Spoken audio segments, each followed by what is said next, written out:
It started with a silver horseshoe necklace and a scream that cut through the Hollywood crowd like a bullet.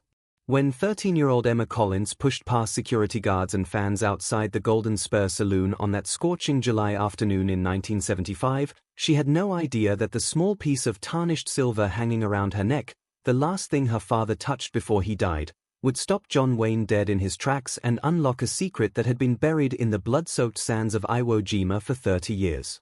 All Emma knew was that her mother was dying 3 miles away in a charity hospital bed, that the doctors had given them 1 more week before transferring her to the county facility where people went to die, and that the $5,000 surgery they needed might as well have cost $5 million.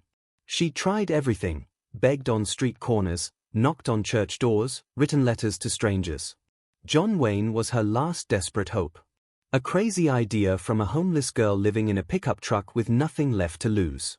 But when the Duke's weathered hand reached out to steady her as she stumbled forward through the crowd, when those legendary blue eyes locked onto that silver horseshoe gleaming against her dirty shirt, everything changed.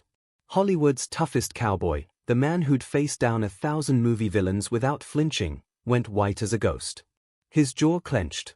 His hands started shaking. And then he whispered 5 words that would unravel everything. "Where did you get that?" Because that horseshoe wasn't just jewelry. It was a promise made between brothers on a battlefield. It was a debt carved in blood and sand. It was proof of the day a 23-year-old Marine named James Collins dragged a wounded soldier 200 yards through machine gun fire and changed the course of history. And John Wayne had spent 30 years wondering if he'd ever get the chance to repay it. This is the true story of how one father's courage echoed across 3 decades to save his daughter's life. But before we reveal what John Wayne saw in that necklace that made him drop everything and race across Los Angeles, you need to understand just how desperate Emma's situation really was. Stick with me until the end. This story will change how you think about real heroes. And hey, where are you watching this from? Drop your city or country in the comments. Now, let's go back to where Emma's nightmare began. Emma Collins woke up to the sound of her mother coughing blood into a towel in the back of their rusted 1968 Ford pickup truck. The morning sun was already brutal, turning their metal home into an oven. They'd been living in this truck for 5 months, parked in the alley behind the Sunset Strip Theater where the manager pretended not to notice them. The hospital bills from Dad's cancer 3 years ago had swallowed their house, their savings, every single thing they owned. Now Mom was sick too, and the universe seemed determined to finish what it started. "Stay down, Mama," Emma whispered, pressing a damp cloth to her mother's burning forehead. Sarah Collins was only 42 but looked 60. Her skin had turned gray. Her eyes had sunken deep into her skull.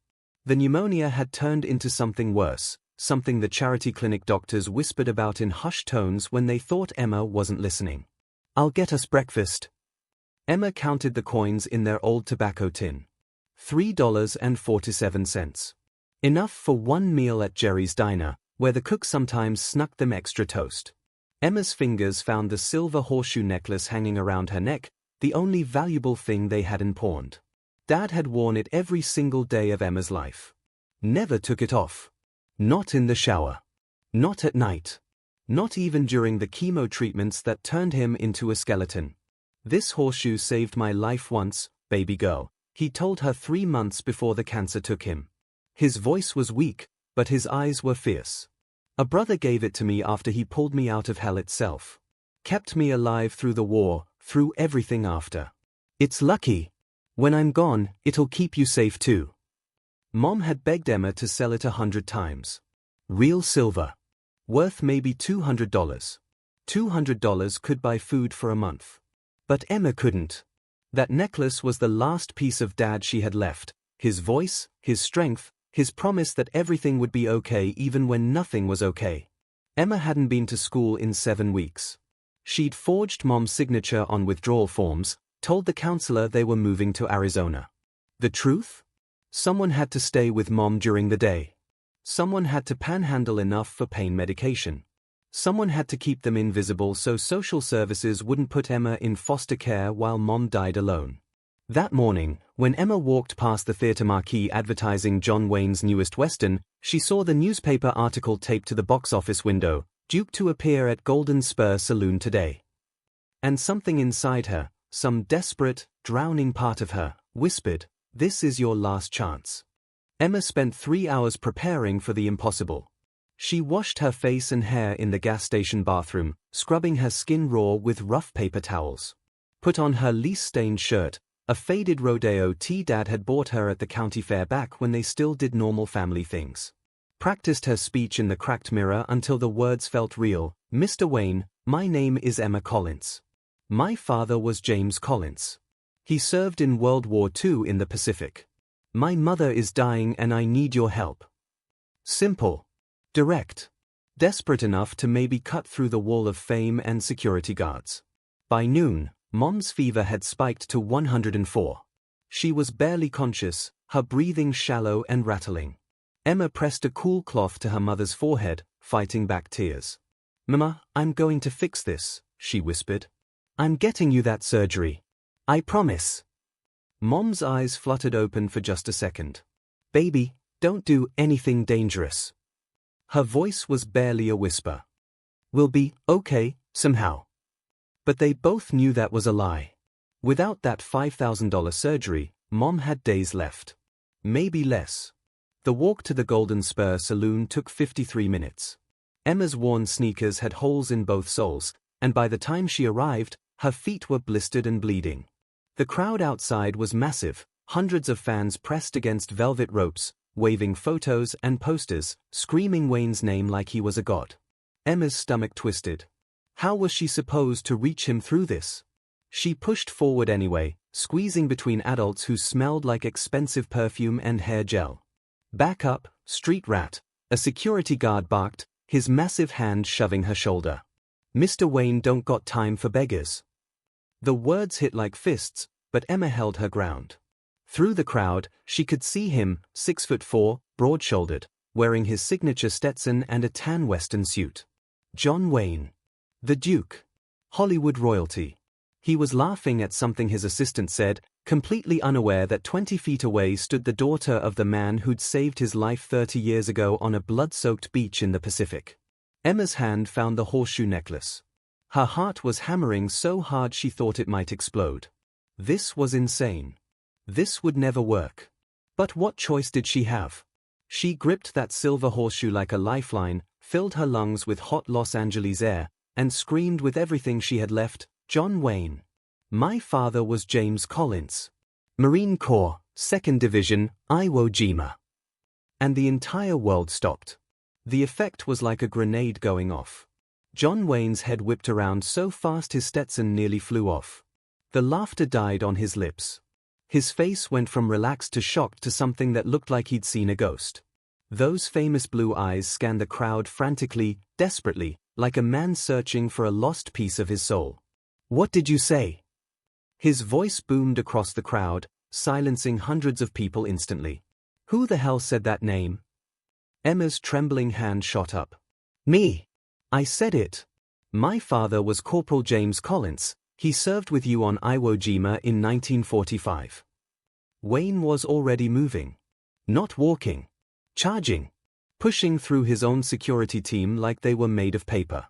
"Let her through," he commanded, his voice sharp as broken glass. "Let that girl through right goddamn now." The crowd parted like the Red Sea. Emma stumbled forward on bleeding feet, and suddenly she was standing 3 feet from the most famous movie star in the world. Up close, John Wayne was enormous, 6'4" of weathered muscle and presence that filled the entire space.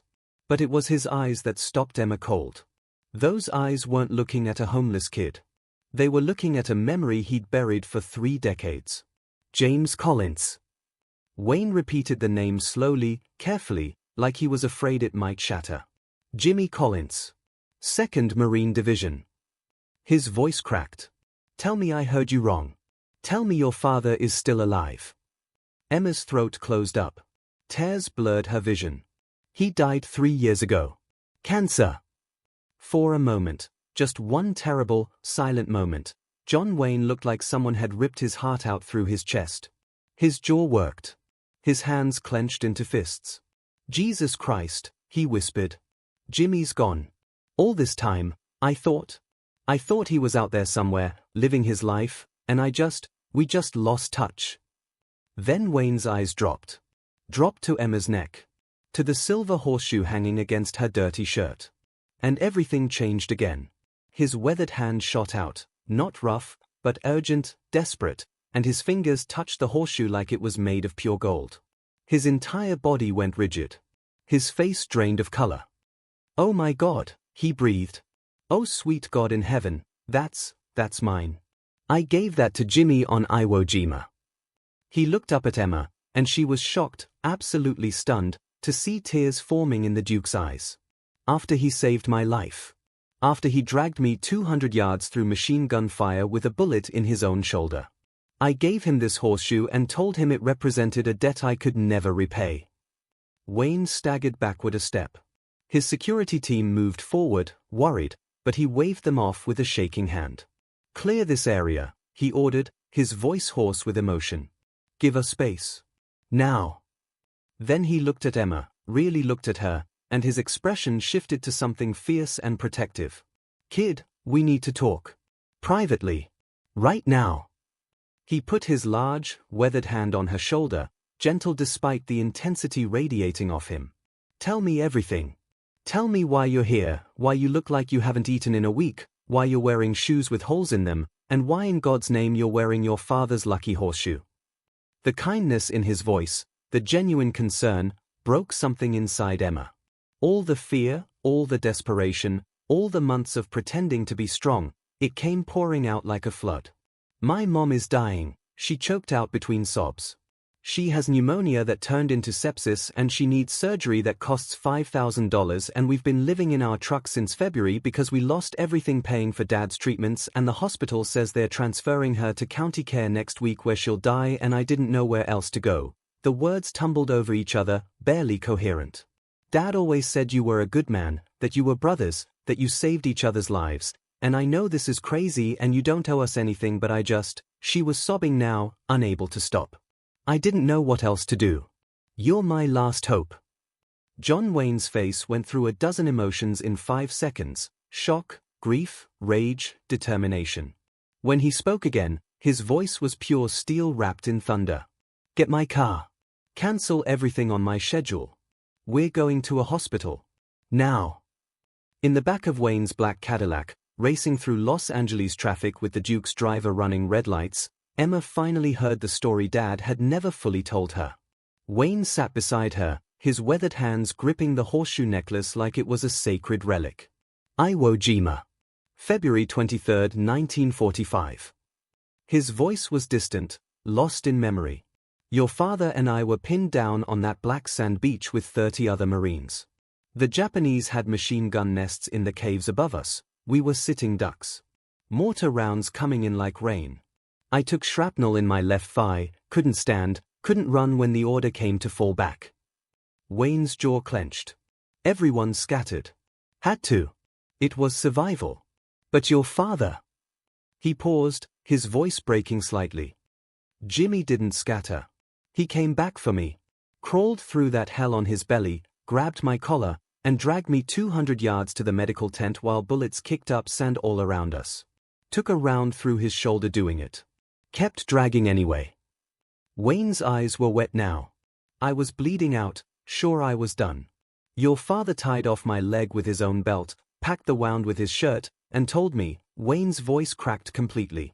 "He told me I wasn't allowed to die because I had too many movies left to make." Emma's breath caught. That sounded exactly like Dad.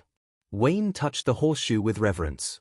"I'd found this horseshoe in a bombed-out stable on Saipan. Stupid Marine superstition, I carried it for luck. After Jimmy saved me, after they patched us both up, I took this off my neck and put it on his. Told him it was his now. Told him it represented a debt I could never repay." Wayne's voice turned fierce. "I made him a promise right there in that medical tent, with both of us covered in blood and sand. I said, 'Jimmy, if you or your family ever need anything, anything at all, you find me and I'll move heaven and earth to help you.' I meant every word." "We wrote letters for years after the war," Wayne continued, pulling a worn photograph from his wallet. Emma gasped. It was her as a baby, cradled in Dad's arms. "He sent me this when you were born. Told me you were his whole world. But then the letters stopped coming around 1968. I figured he'd moved on, built his life. I never knew about the cancer, never knew he was struggling, never knew he'd died. Wayne's hands trembled. I failed him, Emma. I failed my brother when he needed me most. But I'm not failing you. Wayne's jaw set with pure determination. That surgery your mom needs? Consider it done. Hospital bills, housing, whatever you need, it's handled. This isn't charity. This is a 30-year-old debt of honor, and I'm paying it in full. He leaned forward to his driver. Faster. That woman doesn't have time to waste. Emma stared at the photograph of herself as a baby, understanding now why Dad had never sold the horseshoe. It wasn't just silver. It was proof that someone out there remembered him. Someone out there owed him everything. Mr. Wayne, Emma whispered. Dad never came to you because he didn't want to burden you. He said real brothers don't keep score. Wayne's face crumpled. And then the Duke, Hollywood's toughest cowboy, did something Emma never expected. He cried. Sarah Collins was barely conscious when they burst through her hospital room door, but her eyes went wide as John Wayne strode in like he owned the place. Mrs. Collins, Wayne said, removing his Stetson with the respect of a man approaching royalty. My name is John Wayne, and I owe your husband my life. He saved me on Iwo Jima in 1945, and I'm here to return the favor 30 years late. Within 20 minutes, Wayne had the hospital administrator in the room. Within an hour, checks were signed, phone calls were made to the best surgeons in Los Angeles, and Sarah's surgery was scheduled for 6 a.m. the next morning. Private room. Top surgical team. Every single penny covered. Not a cent owed. But Wayne wasn't finished. He sat beside Sarah's bed, his large frame somehow gentle in the metal chair. There's more? Your husband made me promise something before we left the Pacific. He made me swear that if anything ever happened to him, I'd look after his family. Make sure they were okay. Tell them he loved them. Wayne's voice was thick with emotion. I failed that promise when he passed. I didn't know. But I'm not failing it twice. He looked at Emma. I've arranged housing for you both. There's a house in Burbank, small but comfortable. It's yours, rent-free, for as long as you need it. And Mrs. Collins, when you're healthy again, there's a job waiting for you at my production company if you want it. Bookkeeping. Your husband told me you were brilliant with numbers. Sarah was crying too hard to speak, but she managed to nod. Wayne stood, placed his Stetson back on his head, and looked down at the horseshoe necklace Emma still wore. Your father didn't save me for Hollywood, he said quietly. He saved me so I could save someone else when it mattered. He touched the horseshoe one last time. I think he always meant for it to be you. 6 months later, Sarah Collins stood in the kitchen of their Burbank home, completely healthy, back to her normal weight, her eyes bright again, watching through the window as John Wayne taught Emma how to ride a horse in their small backyard corral. He'd become part of their family. Not out of obligation. Out of love. She's got her father's natural seat, Wayne called out, grinning as Emma trotted past. Jimmy was the best rider in our whole unit. Emma still wore the horseshoe necklace every single day. But now it didn't just represent loss. It represented connection. Legacy. The invisible threads that bind souls across time and circumstance. That year, Wayne established the James Collins Memorial Fund, a foundation that helped military families in crisis, covering medical bills and housing for veterans' children. Emma went back to school, graduated with honors, and eventually became a social worker specializing in homeless families. The horseshoe necklace? She wears it to this day, 70 years old now, a grandmother herself. She says it reminds her that one act of courage can echo across generations, saving lives in ways the hero never imagined. John Wayne kept his promise. But more than that, he taught Emma something her father always knew: real heroes don't wear capes. They wear the scars of sacrifice, and they never forget the brothers who saved them. If this story touched your heart, do me a favor, hit that like button and share it with someone who needs to remember that better days are always possible. And seriously, where in the world are you watching this from? Drop your location in the comments. I love seeing how far these stories travel. Remember, the promises we keep define us more than the fame we chase. See you in the next story.